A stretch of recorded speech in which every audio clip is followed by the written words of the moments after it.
Cara menyembuhkan luka batin biar hidupmu gak selalu terikat masa lalu. Pernahkah kamu merasa ada sesuatu yang menahan langkahmu? Seolah-olah kamu ingin maju, ingin berubah, tapi ada tali tak kasat mata yang terus menarikmu kembali. Tali itu bisa jadi adalah luka batin, trauma masa lalu yang kamu pendam begitu lama. Luka ini tidak terlihat oleh mata, tapi terasa jelas dalam cara kamu berpikir, merasa, bahkan mengambil keputusan. Banyak orang salah paham dengan luka batin. Mereka mengira waktu akan menyembuhkan segalanya. Padahal, waktu hanya menumpuk debu di atas luka yang belum benar-benar tertangani. Luka batin yang tidak disembuhkan bisa jadi sumber kecemasan, kemarahan, bahkan pengulangan pola hidup yang sama tanpa sadar. Tapi kabar baiknya, luka batin bukan vonis seumur hidup.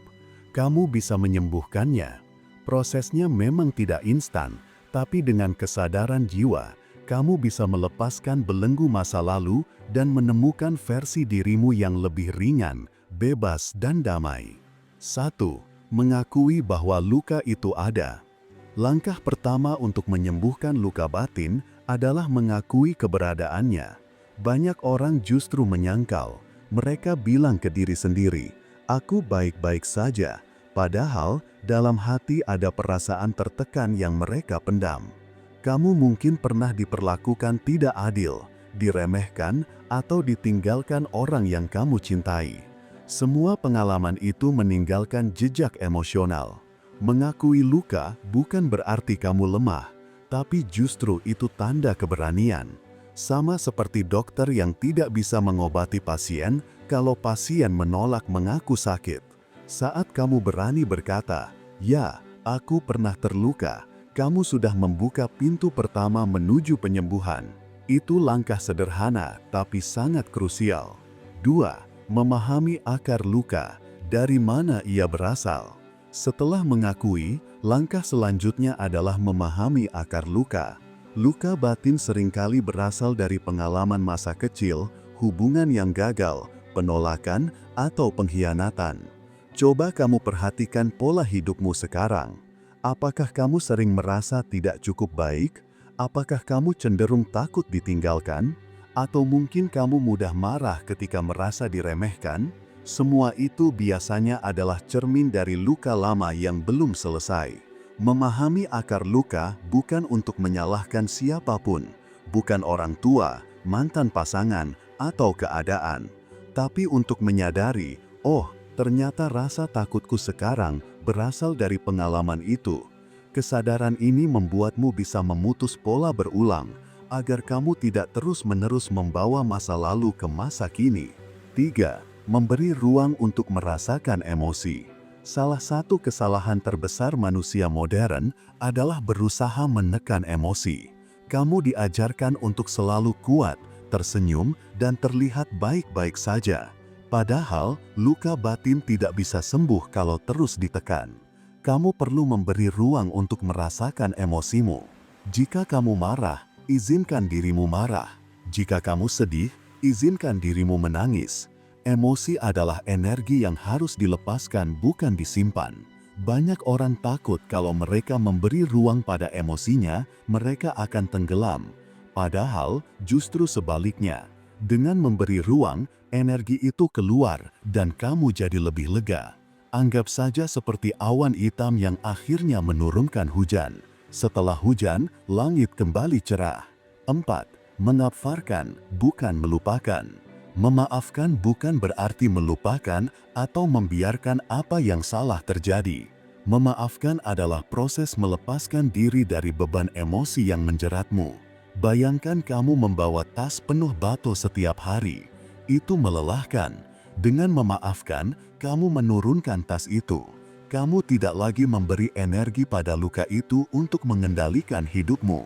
Bahkan, memaafkan juga bukan hanya untuk orang lain, tapi juga untuk dirimu sendiri. Kadang kita menyimpan rasa bersalah terlalu lama, menyalahkan diri sendiri atas keputusan atau kesalahan di masa lalu. Padahal, kamu hanya manusia, kamu berhak belajar, berhak salah, dan berhak bangkit lagi. Dengan memaafkan, kamu membebaskan dirimu. Itulah jalan menuju kedamaian batin. 5. Memaafkan bukan untuk mereka, tapi untuk kamu. Salah satu kunci terbesar dalam menyembuhkan luka batin adalah memaafkan. Tapi seringkali kata ini bikin kamu salah paham. Kamu mungkin berpikir, kenapa aku harus memaafkan orang yang sudah menyakitiku? Pertanyaan ini wajar banget, karena dalam pikiranmu, memaafkan itu sama dengan membenarkan tindakan mereka. Padahal, memaafkan tidak pernah berarti membenarkan kesalahan. Memaafkan adalah proses melepaskan beban yang selama ini kamu bawa. Kalau kamu masih menyimpan dendam, itu seperti memeluk bara api. Siapa yang terbakar? Kamu sendiri. Sementara orang yang kamu benci, bisa jadi dia sudah tidur nyenyak, lupa dengan apa yang dia lakukan. Maka, memaafkan bukanlah hadiah untuk mereka, melainkan hadiah untuk dirimu. Hadiah berupa hati yang lebih ringan, jiwa yang lebih tenang, dan jalan hidup yang lebih lapang. Dengan memaafkan, kamu membebaskan dirimu. Itulah jalan menuju kedamaian batin. 6. Memaafkan bukan untuk mereka. Salah satu kunci terbesar dalam menyembuhkan luka batin adalah memaafkan. Tapi seringkali kata ini bikin kamu salah paham. Kamu mungkin berpikir, kenapa aku harus memaafkan orang yang sudah menyakitiku? Pertanyaan ini wajar banget, karena dalam pikiranmu, memaafkan itu sama dengan membenarkan kesalahan. Padahal, memaafkan tidak pernah berarti membenarkan kesalahan. Memaafkan adalah proses melepaskan beban yang selama ini kamu bawa. Kalau kamu masih menyimpan dendam, itu seperti memeluk bara api. Siapa yang terbakar? Kamu sendiri. Sementara orang yang kamu benci, bisa jadi dia sudah tidur nyenyak, lupa dengan apa yang dia lakukan. Maka, memaafkan bukanlah hadiah untuk mereka, melainkan hadiah untuk dirimu. Hadiah berupa hati yang lebih ringan, jiwa yang tenang, dan jalan hidup yang lapang. Dengan memaafkan, kamu membebaskan diri dari belenggu masa lalu. 6. Melihat hikmah dalam luka. Setiap luka membawa pelajaran, tapi untuk bisa melihatnya, kamu harus berani membuka mata dan hati. Saat kamu sedang sakit, biasanya kamu hanya fokus pada rasa perihnya. Namun, ketika waktu berlalu, kamu akan sadar kalau di balik luka itu ada pesan yang lebih dalam. Misalnya, luka karena dikhianati bisa mengajarkan kamu untuk lebih berhati-hati dalam memilih orang. Luka karena kegagalan bisa membuat kamu lebih sabar, lebih bijaksana, dan lebih kuat. Bahkan, ada orang yang justru menemukan tujuan hidupnya lewat luka yang pernah dialami. Kamu mungkin tidak bisa memilih apa yang menimpamu, tapi kamu bisa memilih bagaimana kamu merespon. Apakah kamu mau jadi korban seumur hidup, atau kamu mau menjadikan luka itu sebagai bahan bakar untuk tumbuh? Dengan kesadaran ini, luka tidak lagi menjadi beban. Ia berubah menjadi guru. Guru yang kadang keras, tapi mengajarkan pelajaran paling berharga dalam hidup. 7. Membuka diri pada kasih dan dukungan. Banyak orang yang terluka memilih untuk menutup diri.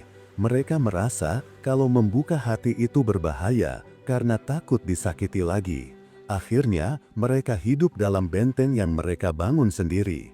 Memang, benteng itu bisa melindungi dari serangan luar, tapi pada saat yang sama juga menghalangi masuknya kasih sayang dan kebahagiaan baru. Untuk bisa sembuh, kamu perlu membuka sedikit celah. Izinkan orang yang tulus hadir dalam hidupmu, bisa berupa sahabat, pasangan, keluarga, atau bahkan komunitas. Dukungan emosional itu seperti sinar matahari bagi bunga yang hampir layu. Ia bisa membuatmu kembali segar dan bertumbuh. Membuka diri bukan berarti kamu harus percaya buta pada semua orang, tapi pelan-pelan kamu belajar membedakan siapa yang layak diberi tempat dalam hidupmu. Semakin kamu berani membuka diri, semakin besar kemungkinan kamu mendapatkan energi positif yang bisa mempercepat proses penyembuhan. Luka batin memang menyakitkan, tapi ia tidak perlu mengikatmu selamanya. Dengan menyadari lukamu, belajar menerima, melepaskan beban, memaafkan, melihat hikmah, membuka diri, dan memahami sisi spiritual di baliknya, kamu bisa mengubah luka menjadi cahaya. Luka bukan akhir dari hidupmu, ia hanyalah babak dalam perjalanan panjang. Dan perjalanan itu bisa membawamu ke arah yang lebih indah, lebih dalam, dan lebih penuh makna. Ingatlah, kamu bukan luka yang pernah kamu alami. Kamu adalah jiwa yang sedang bertumbuh. Dan semakin kamu berani menghadapi lukamu, semakin kamu membuka ruang untuk kebahagiaan sejati hadir dalam hidupmu. Jangan lupa subscribe channel ini, biar hidup lo semakin berlimpah dan berkesadaran. Salam cinta dan bahagia selalu.